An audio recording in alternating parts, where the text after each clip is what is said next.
Hello everyone, कैसे हैं सारे बच्चे। आई होप आप लोग बहुत अच्छे होंगे। तो स्वागत है आप सबका डाउटनेट क्लासेस में। बच्चों, जैसा कि आप लोग को दिख रहा है कि आज हम केमिकल काइनेटिक्स का कंप्लीट एनसीईआरटी कवरेज करने वाले हैं।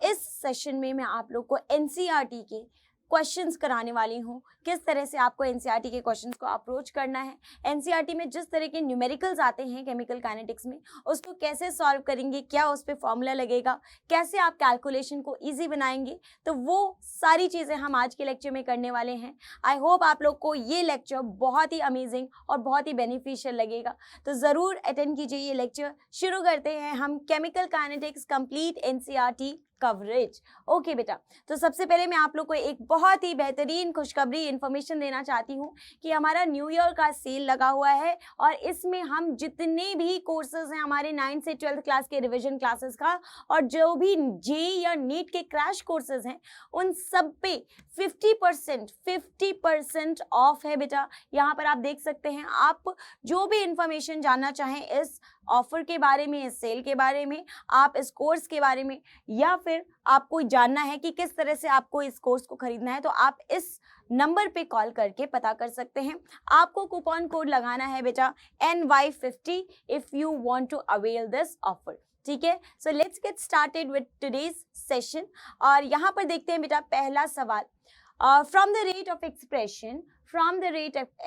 expression for the following reactions, determine their order of reaction and dimensions of their rate constant। यहाँ पर अभी बेटा हमें बताना है इन सब का order of reaction and dimension of their rate constant. तो बहुत ही सिंपल सा क्वेश्चन है बेटा। मैंने आप लोगों को बताया था कि किसी भी रिएक्शन में जो रेट लॉ एक्सप्रेशन होता है उसमें जितने भी स्पीशीज आ रहे हैं उन सब के पावर का सम ही होता है हमारा ऑर्डर ऑफ रिएक्शन। अब यहाँ पर देखा जाए तो ये है हमारा रिएक्शन जिसमें NO गैस N2O गैस दे रहा है और ये है आपका रेट लॉ एक्सप्रेशन। तो आप हमेशा जो रेट लॉ एक्सप्रेशन होगा उसको आप ऐसे पहचान सकते हैं। फॉर एग्जाम्पल इस रिएक्शन के लिए ये रेट लॉ एक्सप्रेशन है। सिमिलरली अगर मैं इस रिएक्शन की बात करूं तो सेकेंड वाले रिएक्शन के लिए ये RLE हो जाएगा, that is the rate law expression. And third वाले रिएक्शन के लिए ये हो जाएगा रेट लॉ एक्सप्रेशन और फोर्थ वाले में ये हो जाएगा। अब इस रेट लॉ एक्सप्रेशन में ये जितने भी रेट लॉ एक्सप्रेशन दिख रहे हैं आपको, इनमें जितने भी स्पीशीज दिख रहे हैं उन सब के पावर का सम कर देंगे तो आपका आ जाएगा बेटा ऑर्डर ऑफ रिएक्शन। तो यहाँ पर देखिए बेटा एक ही ऑर्डर है, ऑर्डर को हम N से रिप्रेजेंट करते हैं। N is the order of reaction, ठीक है, and it is equals to the sum of all the species appearing in the rate law expression. For example P plus Q जितना भी आ रहा है एंड सो ऑन, वो हो जाएगा हमारा ऑर्डर ऑफ रिएक्शन। तो यहाँ पर ये है बेटा एक ही एक्सप्रेशन में 2 आ रहा है तो ये हो जाएगा हमारा सेकेंड ऑर्डर रिएक्शन। इसका ऑर्डर क्या हो जाएगा बेटा, सेकेंड ऑर्डर रिएक्शन। सेकेंड वाले क्वेश्चन में देखा जाए तो यहाँ पर पावर 1 और इसका भी पावर 1, तो सेकेंड वाला भी क्या है हमारा second order reaction.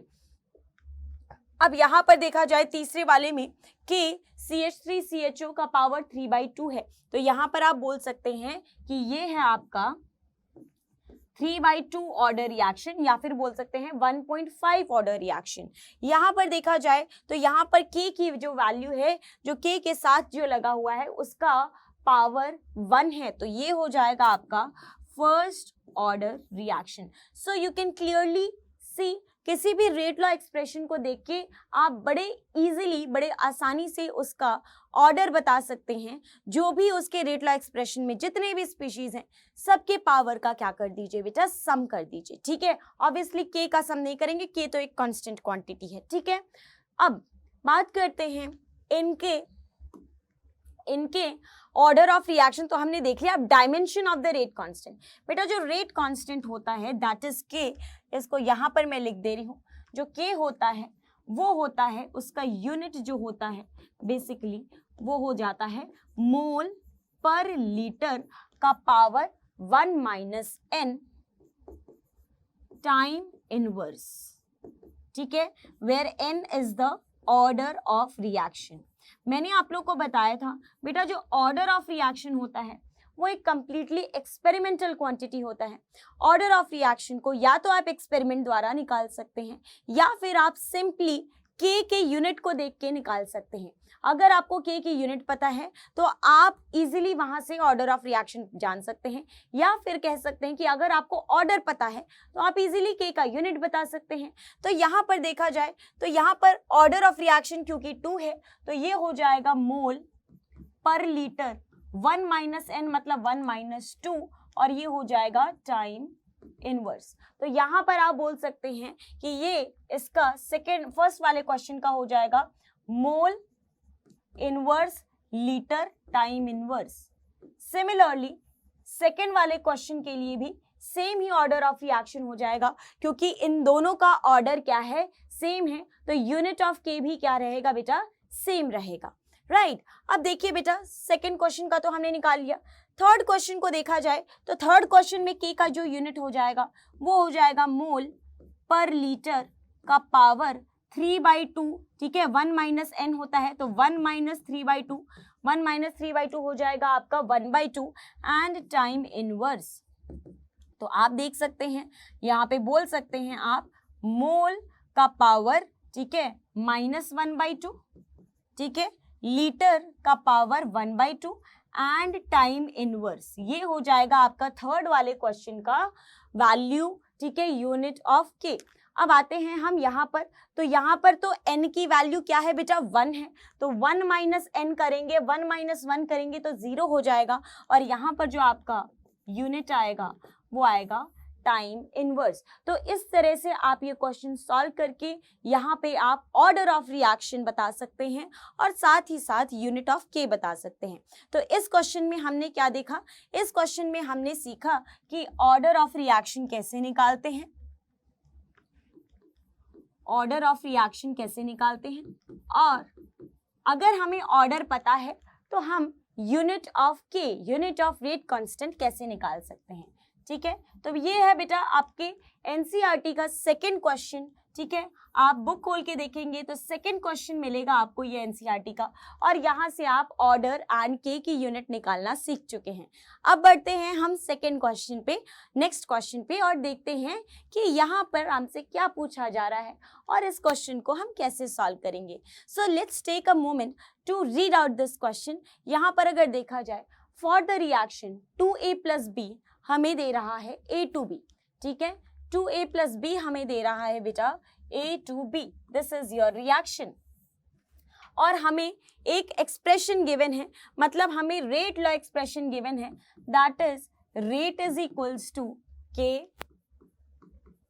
a into b का square. So this is your rate law expression, जहां पर आपको k की वैल्यू भी गिवन है, आपको k की वैल्यू भी गिवन है।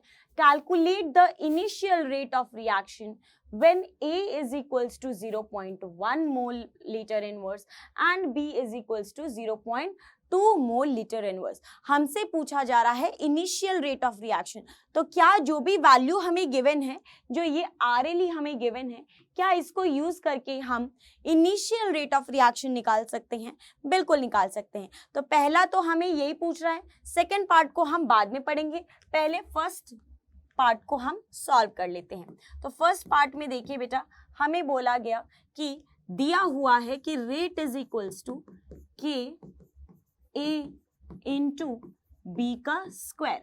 अब यहाँ पर अगर ए की वैल्यू देखूं तो ए की वैल्यू मुझे पता है, बी की वैल्यू भी पता है, और साथ ही साथ मुझे के की भी वैल्यू पता है, मुझे सारी वैल्यूज पता है, मुझे सिर्फ यहाँ पर रेट निकालना है।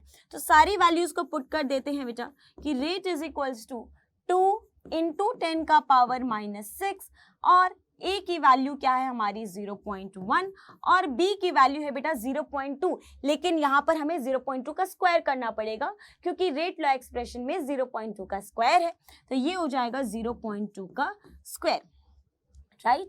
अब यहाँ पर देखिए 10 का पावर -6 को तो भूल जाइए, ये हो जाएगा 2 into 10 का पावर -6, ये हो जाएगा 0.1 into 0.04। अब 0.04 करेंगे तो 10 का पावर -3 हो जाएगा, ये 4 into 10 का पावर -3 हो जाएगा, 4 into 10 का पावर -3 into 2 क्या हो जाएगा बेटा 8 into 10 का पावर -9, ये हो जाएगा हमारा रेट ऑफ द रिएक्शन।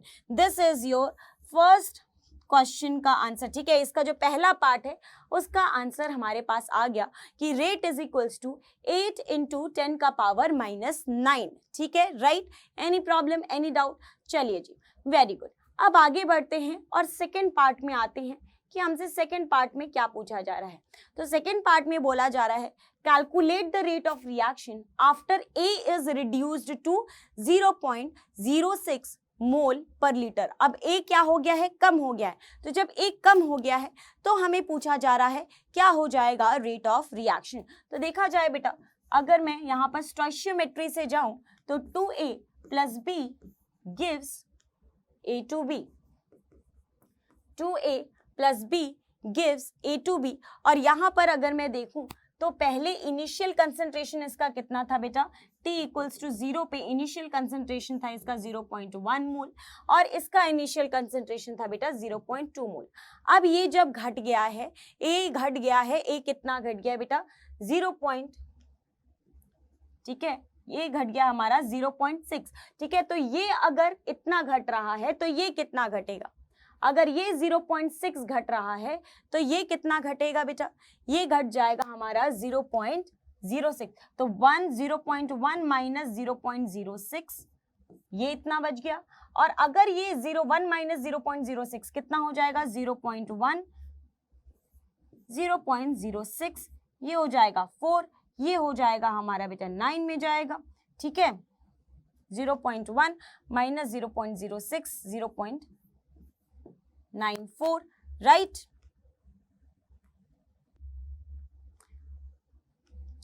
तो ये हमारा हो जाएगा बेटा यहाँ पर 0. इधर बोल सकते हैं कि ये बच गया आपका 0.04। अब यहाँ पर देखिए, अगर ये एक 0.1 मोल था तो ये 0.2 मोल था इनिशियली।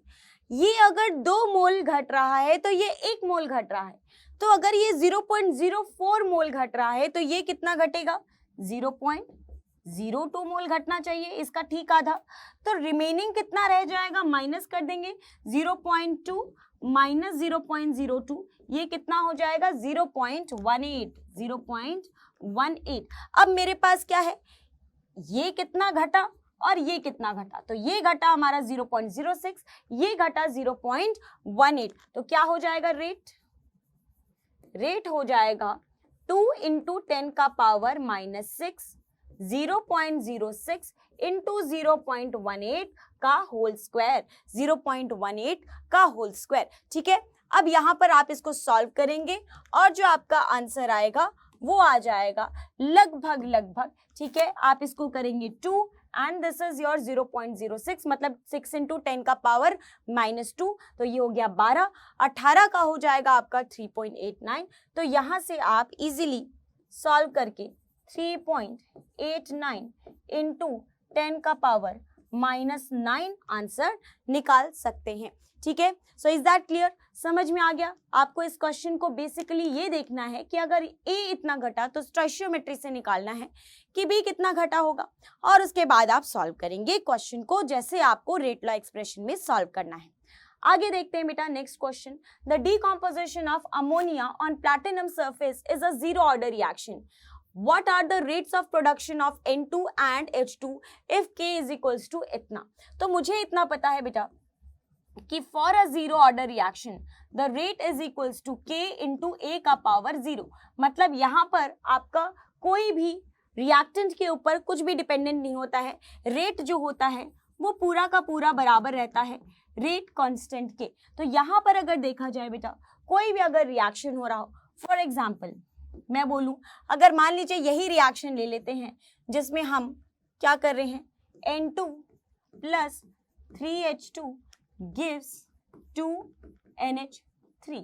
तो यहाँ पर अगर मैं रेट बोलूं तो रेट इज इक्वल्स टू, मैं बोल सकती हूँ minus d/dt of N2 is equals to minus 1/3 d/dt of H2 is equals to K, क्योंकि हमें इन दोनों के बारे में पूछ रहा है। माइनस साइन डिनोट्स कि ये दोनों क्या हो रहे हैं बेटा, रिएक्शन में कंज्यूम हो रहे हैं। माइनस साइन ये बताता है कि ये दोनों रिएक्शन में कंज्यूम हो रहे हैं। तो इजीली हम यहाँ पर अब क्या कर सकते हैं, हमें निकालना है, we have to find out minus D N2 by dt, rate of production of N2, मतलब रेट ऑफ प्रोडक्शन नहीं, यहाँ पर ये तो क्या हो रहा है बेटा, डिकम्पोज हो रहा है, तो जाहिर सी बात है ये क्या हो रहा है, रिएक्शन ऑपोजिट होगा, ठीक है, क्योंकि हम यहाँ पर डिकम्पोजिशन कर रहे हैं, तो डिकम्पोजिशन होगा तो ये हो जाएगा NH3 gas is breaking down into N2 gas plus 3H2 gas. अब ये क्या हो रहा है, क्योंकि ये डिकम्पोज है, रिएक्शन क्या हो गया, उल्टा हो गया, तो ये क्या हो जाएगा, आप पॉजिटिव हो जाएगा। हमसे क्या पूछा जा रहा है, हमसे पूछा जा रहा है plus dN2 by dt and plus dH2 by dt, मतलब ये N2 और H2 कितना फॉर्म हो रहा है, कितना प्रोड्यूस हो रहा है। नाउ अब देखिए यहाँ पर रेट की वैल्यू हमें नहीं पता, हमें सिर्फ पता है K की वैल्यू, तो मैं इस वैल्यू को K से कर देती हूँ इक्वेट, और इस वैल्यू को भी मैं K से इक्वेट कर देती हूँ, तो dN2 by dt is equals to K, और K क्या होता है बेटा, 2.5 इंटू 10 का पावर -4 हमें गिवन है, मतलब जो आपका N2 फॉर्म हो रहा है वो इसी रेट से फॉर्म हो रहा है। नेक्स्ट अगर मैं देखूं 1/3 dH2 by dt is equals to 2.5 into 10 का पावर -4, तो ये चला जाएगा बेटा ऊपर, तो 2.5 इंटू क्या कर देंगे, 3 कर देंगे, तो आप बोल सकते हैं dH2 by dt is equals to 7.5 into 10 का पावर -4, तो ये हो जाएगा हमारा rate of formation of H2। तो आपको क्वेश्चन बहुत ध्यान से पढ़ना है, बहुत आसान, सिंपल, लेकिन इतना भी सिंपल नहीं है, थोड़ा सा कंफ्यूजन हो सकता है। जैसे कि मैंने जो पहले रिएक्शन लिखा था that was rate of formation of ammonia, लेकिन क्वेश्चन में हमें जो दिया हुआ है that is the rate of decomposition of NH3। तो जो भी आपको रिएक्शन आ रहा है आप पहले दिमाग से सोचेंगे कि क्या आप NH3 फॉर्म करें या डीकम्पोज करें, और अगर डीकम्पोज कर रहे हैं तो आपका फॉर्म क्या हो रहा है, N2 और H2, और अगर N2 और H2 फॉर्म हो रहा है तो यहाँ पर रेट ऑफ रिएक्शन में ये क्या होना चाहिए बेटा, पॉजिटिव होना चाहिए, इसीलिए आपको rate of formation of N2 and H2 पूछा है, ना कि rate of consumption of N2 and H2, ठीक है। तो इस तरह से आप ये क्वेश्चन कर सकते हैं सॉल्व। नेक्स्ट क्वेश्चन पर आगे बढ़ते हैं। और reaction is second order with respect to a reactant, एक रिएक्शन है जो कि सेकेंड ऑर्डर रिएक्शन है, तो यहाँ पर आपको क्वेश्चन में गिवन है कि जो रिएक्शन है वो सेकेंड ऑर्डर रिएक्शन है with respect to a reactant. ये पूरा रिएक्शन के बारे में हमें नहीं बता रहा, ना ही हमें जरूरत है पूरे रिएक्शन के जानने की, हमें सिर्फ ये बोल रहा है कि एक पर्टिकुलर रिएक्टेंट के करस्पॉन्डिंग उसके रिस्पेक्ट में जो ऑर्डर ऑफ रिएक्शन है that is a second order reaction, ठीक है जी। How is the rate of reaction affected when the concentration of reactant is double, तो मुझे सिर्फ इतना पता है कि जो मेरा रेट है it is directly proportional to a reactant, मैं मान लेती हूँ A, और उसके सेकेंड ऑर्डर पे ये निर्भर है। तो अगर मैं A को डबल कर देती हूँ, इफ A इज डबल्ड, तो ये हो जाएगा 2A का होल स्क्वायर, तो जो रेट हो जाएगा वो क्या हो जाएगा, 4 टाइम्स द प्रीवियस A, ठीक है, 4 टाइम्स द प्रीवियस रेट हो जाएगा। तो यहाँ पर पहले वाले का आंसर हो गया हमारा कि अगर आपने रेट को डबल किया तो आपका जो, अगर आपने कंसंट्रेशन ऑफ A को डबल किया तो रेट क्या हो जाएगा, 4 टाइम्स हो जाएगा। सेकेंड वाला देखिए क्या बोल रहा है हमसे, सेकेंड बोल रहा है कि अगर मैं A के कंसंट्रेशन को हाफ कर दूं, ठीक है, A के कंसंट्रेशन को हाफ कर दूं, मतलब अगर मैं A को A/2 कर दूं, पावर तो अभी भी 2 रहेगा, तो ये क्या हो जाएगा A² और अपॉन 4, तो ये तो क्या था आपका डायरेक्टली प्रोपोर्शनल टू रेट, मतलब रेट पुराने वाले रेट से क्या हो गया 1/4 हो गया मेरा रिएक्शन रेट का, जब मैंने कंसंट्रेशन ऑफ A को हाफ कर दिया, तो रेट ऑफ रिएक्शन 1/4 हो गया, ठीक है। तो सेकेंड वाले का आंसर हो जाएगा the rate of reaction becomes 1/4 of the original rate. जो पहला रेट था, ठीक है, वो इनिशियल रेट बोलिए, ओरिजिनल रेट बोलिए, जो बोलिए बोलना है बोलिए, यहाँ पर आंसर लेकिन यही है कि 1/4 ऑफ द इनिशियल रेट हो जाएगा हमारा। ये सब क्यों हुआ, क्योंकि order with respect to A was 2, order with respect to A was 2। Next question, ये क्वेश्चन नंबर 9 है हमारे एनसीईआरटी का, अगर ध्यान से पढ़ें। A reaction is first order in A and second order in B. एक रिएक्शन है जो फर्स्ट ऑर्डर में ए है और सेकेंड ऑर्डर में क्या है, ठीक है, बी में सेकेंड ऑर्डर है। तो यहाँ पर हमें इतना इंफॉर्मेशन गिवन है बेटा, इतनी सारी बातों से मुझे पता है कि रेट जो है ये बराबर है ए के रिस्पेक्ट में क्या है, फर्स्ट है, एंड बी के रिस्पेक्ट में क्या है, टू है।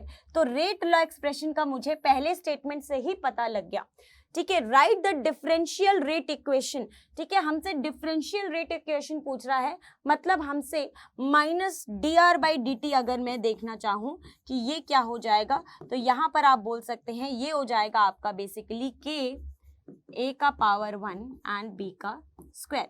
तो पहला वाला तो आपका सिंपली आपसे डिफरेंशियल रेट इक्वेशन पूछ रहा है कि जो रिएक्टेंट के खत्म होने की जो रेट है वो किसके बराबर है, तो that is equals to minus dr/dt के a इंटू बी का स्क्वायर। सेकेंड जो बोल रहा है, how is the rate affected on increasing the concentration of B 3 times. अगर मैं बी के कंसेंट्रेशन को 3 गुना कर देती हूँ, ये था हमारा पहला वाला। दूसरा पूछ रहा है मेरे से कि अगर मैं बी के कंसेंट्रेशन को 3 भी कर देती हूँ तो क्या हो जाएगा, रेट बराबर के ए का कंसेंट्रेशन मैंने उतना ही रखा होगा ऑब्वियसली, 3b का होल स्क्वायर। तो यहाँ पर क्या हो जाएगा, रेट हमारा ये 3 बाहर आएगा तो ये हो जाएगा 9 times r dash is equals to 9 times the original rate, या फिर मैं बोल सकती हूँ 9 टाइम्स के ए बी स्क्वायर, ठीक है। तो ये हो जाएगा हमारा सेकेंड। थर्ड हमसे पूछ रहा है, how is the rate affected when the concentration of both A and B are double. दोनों को मैंने अगर डबल कर दिया, मतलब रेट इज इक्वल्स टू क्या कर दिया मैंने, के ए को भी डबल कर दिया और बी को भी डबल कर दिया, लेकिन बी पे स्क्वायर होने की वजह से जो बी का जो डबल है वो जब बाहर आएगा तो वो 4 हो जाएगा और ये जब बाहर आएगा तो 2 ही रहेगा। तो जो फाइनल रेट हो जाएगा वो क्या हो जाएगा, 4 इंटू 2 के ए इंटू बी स्क्वायर, और ये क्या हो जाएगा, रेट इज इक्वल्स टू 8 के ए इंटू बी का स्क्वायर। तो आपने देखा कि कैसे आप जब रिएक्टेंट दोनों को डबल कर रहे हो या दोनों में से किसी एक को चेंज कर रहे हैं तो कैसे आपका रेट भी चेंज होता जा रहा है। ये हमें सिर्फ इस वजह से पता चल पाया क्योंकि हमारे पास क्या था, रेट लॉ एक्सप्रेशन पता था हमें पहले ही स्टेटमेंट में रेट लॉ एक्सप्रेशन देख लिया था। Next question, calculate the half life of the first order reaction from there rate constant. तो अब यहाँ पर इन सब का रेट कांस्टेंट गिवन है और हमें ये पता है कि ये एक फर्स्ट ऑर्डर रिएक्शन है और हमसे पूछ रहा है इन सब का हाफ लाइफ। तो बेटा हाफ लाइफ और रेट कांस्टेंट में एक बहुत ही बेहतरीन सा रिलेशन होता है जो कि आप तभी जान सकते हैं जब आपको फॉर्मूला पता हो, नहीं तो प्रूफ करने का एग्जाम में इतना समय नहीं होता है। तो टी हाफ जो होता है बेटा वो होता है 0.693 अपॉन के। सिर्फ आपको ये फॉर्मूला लगाना है और आपको धड़ाधड़ यहाँ पे क्वेश्चन सॉल्व करते जाना है। तो पहला देखेंगे बेटा, फर्स्ट देखेंगे। फर्स्ट में आप बोलेंगे T half is equals to 0.693 upon k, और के की वैल्यू आपको पता है दैट इज 0.693 अपॉन कर लेंगे इसको 200 करेंगे और ये हो जाएगा टी हाफ, ठीक है। अगर 2 में जाएगा तो ये हो जाएगा, लगभग जाएगा बेटा 693, ठीक है। इसको कर लीजिए 693 इंटू 10 का पावर -3 और ये 10 का पावर 2 ऊपर जाएगा, 10 का पावर -2 हो जाएगा, 10 का पावर -5 अपॉन 2। इसको आपने काटा तो ये गया बेटा 3 में और ये गया आपका दोबारा से 4 में और ये दोबारा से चला गया आपका लगभग 6 में, 65। तो ये हो जाएगा 3.46 इंटू 10 का पावर -3 सेकेंड। पहले वाले का टी हाफ ये आ गया। नेक्स्ट वाले का अगर टी हाफ देखा जाए तो नेक्स्ट वाले में मिनट इनवर्स में दिया हुआ है, कोई दिक्कत वाली बात नहीं है। मिनट इनवर्स में भी दिया है तब भी आपका फॉर्मूला यही लगेगा, बस जो फाइनल टाइम आएगा यहाँ पर सेकंड में आया, आपका अब जो टाइम आएगा वो मिनट में आएगा, बस इतना सा डिफरेंस है। तो 0.693 अपॉन 2 कर देंगे तो ये भी जाएगा बेटा 0.3 में जाएगा, फिर 4 में जाएगा, ठीक है, और चला जाएगा आपका 0.434 या 0.35, फाइनली 346 मिनट। तो टी हाफ जो आया यहाँ पर वो आया 0.346 मिनट। सेकेंड वाले का भी आंसर आ गया। थर्ड में हमसे पूछा जा रहा है कि 4 ईयर इनवर्स, 4 ईयर इनवर्स है अगर रेट कांस्टेंट, तो सिंपली आपको 0.693 डिवाइडेड बाय 4 कर देना है। यहाँ पर 4 में जाएगा, 0.1 में जाएगा, 1 में जाएगा 29, फिर 29, 7 में जाएगा 28 और ये जाएगा 3। तो 0.173 ईयर्स लग जाएंगे। अगर थर्ड वाले का टी हाफ निकाले तो 0.173 year is your right answer. Okay, is that clear? चलिए जी आगे बढ़ते हैं और बात करते हैं एक और बेहतरीन क्वेश्चन की कि half life of a radioactive decay. अब यहाँ पर आपको नहीं बताया गया कि what is the order of reaction, but you always remember कि कभी भी रेडियो एक्टिव डीके की बात करी जाए, बैक्टीरियल डीके या बैक्टीरियल ग्रोथ की बात की जाए, ये सभी के सभी ऑलवेज फर्स्ट ऑर्डर रिएक्शन होते हैं and they never go for completion, they never ever go for completion. तो यहाँ पर आप लिख लेंगे कि क्योंकि यहाँ पर एक रेडियो एक्टिव डीके हो रहा है, तो ये एग्जाम में आपको हिंट देना चाहता है ये क्वेश्चन कि यह एक फर्स्ट ऑर्डर रिएक्शन है। This is a first order reaction. और जब आपको ये पता लग जाए कि यह एक फर्स्ट ऑर्डर रिएक्शन है, तो फटाफट से आपको दिमाग में फर्स्ट ऑर्डर रिएक्शन से रिलेटेड जितने भी क्वेश्चन, जितने भी इक्वेशन, जितने भी फॉर्मूले होते हैं, वो सारे के सारे आपके दिमाग में आ जाने चाहिए।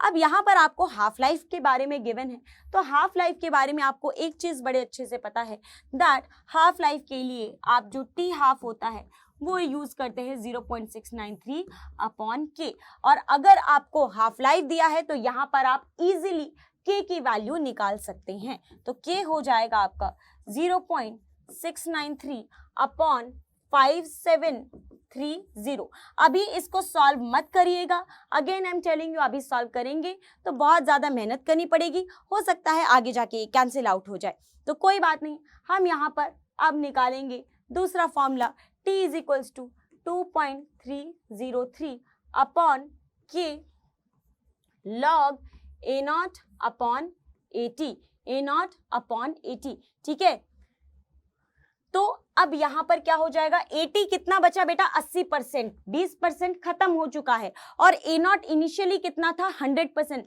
जब भी परसेंटेज में क्वेश्चन आए तो हमेशा याद रखना कि इनिशियल परसेंटेज जो होगा वो कितना प्रेजेंट होगा, 100% प्रेजेंट होगा। ठीक है, तो टी ही तो हमें निकालना है, estimate the age of the sample. T is equals to 2.303 upon 0.693 upon 5730। ठीक है, ये हो जाएगा हमारा लॉग ए नॉट का वैल्यू है 100 और 80 का वैल्यू है 80। अब इसको सॉल्व कर लिया जाएगा। ठीक है, 0 से 0 कैंसिल, log 10 की वैल्यू कितनी होती है 1 और log 8 की वैल्यू कितनी होगी 3 log 2। 3 log 2 का क्या मतलब है, 3 इंटू 0.3010, मतलब 1 माइनस 0.9 के बराबर। तो यही हो जाएगा हमारा आंसर 2.303 अपॉन 0.693 इंटू 5730 इंटू इसकी वैल्यू कितनी आ गई बेटा, लगभग 0.9 के बराबर।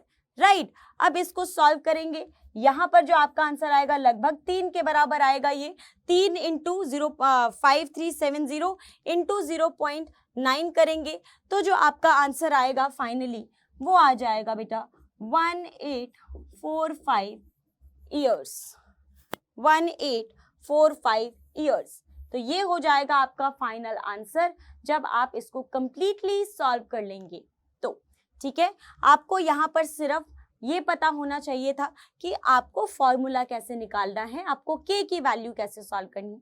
अल्टीमेटली कैलकुलेशन तो आपको करना ही पड़ेगा, क्योंकि फिजिकल केमिस्ट्री में और होता ही क्या है। ठीक है, अगर आपने फॉर्मूला देख लिया, कैलकुलेशन देख लिया तो और तो कुछ बचता ही नहीं है। ठीक है, तो थोड़ी सी मेहनत तो आपको कैलकुलेशन में करनी पड़ेगी, बट कोई बात नहीं, लॉग की वैल्यूज अगर पता हो आपको तो आप इजीली कैलकुलेट कर सकते हो।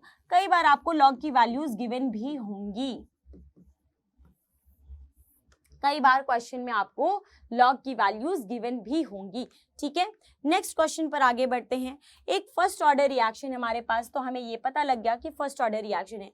Show that the time required for 99% completion is twice the time required for completion of 90% of the reaction. हमें बोला जा रहा है कि प्रूफ कीजिए कि T 99% कंप्लीट होने का क्या होगा, ट्वाइस होना चाहिए T 90% कंप्लीट होने के। तो ये हमें चीज क्या करनी है, प्रूफ करनी है, इसी बात को हमें प्रूफ करना है। तो चलिए देखते हैं। प्रूव दैट कि T 99 is equals to twice the T 90, मतलब 99% रिएक्शन को कंप्लीट होने में जितना भी समय लग रहा है, ठीक है, वो क्या है, दोगुना है जितना रिएक्शन को 90% कंप्लीट होने में लग रहा है, ठीक है। फॉर एग्जांपल अगर रिएक्शन 90% कंप्लीट हो गया 2 घंटे में, तो 99% कंप्लीट होगा 4 घंटे में, ये हमसे पूछा जा रहा है। तो अगर फर्स्ट ऑर्डर रिएक्शन के बारे में बात की जा रही हो तो आपको पता होना चाहिए कि T is equals to 2.303 upon के लॉग, और यहाँ पर क्योंकि परसेंटेज में बात चल रही है तो हम यहाँ पर लेंगे परसेंटेज A0 को 100 और 80 को लेंगे 100 माइनस जितना भी परसेंटेज खत्म हो चुका होगा। तो ये आपको फॉर्मूला यूज करना है, ठीक है। तो मान लेते हैं फॉर T 99% में क्या होगा, 2.303 अपॉन के लॉग 100 अपॉन 100 माइनस 99। तो इसको मैं बोल सकती हूँ T 99% is equals to 2.303 upon के लॉग 100। लॉग 100 को मैं बोल सकती हूँ बेटा लॉग 10 का पावर 2, और लॉग 10 का पावर 2 को बोल सकती हूँ 2 log 2, और 2 log 10 का क्या मतलब होगा, 2 log 10 का क्या मतलब होगा, 2 log 10 का क्या मतलब होगा इंटू 2। तो इसको मैं ऐसे लिख दूं, इतना मल्टीप्लाइड बाय 2। ये बात क्लियर है। चलिए जी, अब T 90% को देखते हैं। तो T 90% कितना होगा, 2.303 अपॉन के लॉग 100 अपॉन 100 माइनस 90। तो 100 माइनस 90 कितना हो जाएगा बेटा, 10 हो जाएगा। तो इसको मैं लिख सकती हूँ T 90% इज इक्वल्स टू 2.303 के लॉग 100 अपॉन 10। 0 से 0 कट गया, लॉग 10 की वैल्यू 1 होती है। तो T 90% is equals to 2.303 upon k. ये है आपका पहला इक्वेशन, ये है आपका दूसरा इक्वेशन। फर्स्ट को डिवाइड कर दीजिए सेकंड से, आ जाएगा T 99% अपॉन T 90% बराबर हो जाएगा ये किसके, 2.303 बाई के, 2.303 बाई के कैंसिल हो जाएगा, आपका आ जाएगा 2, and hence you have prove that T 99% is equals to 2T90, hence proved, right. चलिए जी आगे बढ़ते हैं और एक और सवाल सॉल्व करते हैं। ये सवाल अगर ध्यान से देखें, so consider a certain reaction, एक रिएक्शन हमारे पास A जो प्रोडक्ट दे रहा है जिसमें अपने को K की वैल्यू गिवन है। Calculate the concentration of A remaining after 100 second if the initial concentration of A is 1 mole litre inverse. अब देखिए बेटा, यहाँ पर आपको K की वैल्यू गिवन है और यहाँ पर आपको बोला है A की वैल्यू 100 सेकेंड के बाद कितनी बचेगी। तो A दे रहा है बेटा हमें प्रोडक्ट, और आपको K की वैल्यू गिवन है 2 इंटू 10 का पावर माइनस 2 सेकेंड इनवर्स। तो यहाँ पर ऑर्डर के बारे में तो कोई इंफॉर्मेशन नहीं थी, लेकिन मैंने जब यूनिट देखा K का तो मुझे पता लग गया कि ये यूनिट तो भाई फर्स्ट ऑर्डर रिएक्शन की है, hence this reaction is a first order reaction. और ये बात पता लगते ही मैंने फर्स्ट ऑर्डर रिएक्शन का फॉर्मूला लगा दिया। फॉर्मूला हो जाएगा T is equals to 2.303 upon के लॉग, अब क्या लिखेंगे इसको, A0, इनिशियल कंसंट्रेशन कितना था बेटा, A0, तो A0 है हमारा 1, ठीक है। चलिए पहले तो फॉर्मूला ही लिख देते हैं ताकि आपको फॉर्मूला भी अच्छे से याद हो जाए। A0 अपॉन 80, तो हमसे 80 की वैल्यू पूछ रहा है, ठीक है। Concentration of A remaining after 100 second, तो 100 हो जाएगा time 2.303 upon K is 2 into 10 का पावर माइनस 2 लॉग A0 की वैल्यू क्या हो जाएगी 1 हो जाएगी और AT की वैल्यू अभी फिलहाल हमें नहीं पता, ठीक है। ये वैल्यू हो जाएगी बेटा 1.1, 10 का पावर 2 उधर जाएगा तो 1 हो जाएगा, 1.1 नीचे आएगा तो ये हो जाएगा 10/11 इज इक्वल्स टू लॉग 1/80, ठीक है। अब क्या हो सकता है, समझिएगा इस बात को। अगर मैं क्या करूं बेटा, इसको यहां पे ऐसे लिख दूं कि log 1/80 इज इक्वल्स टू 0.9।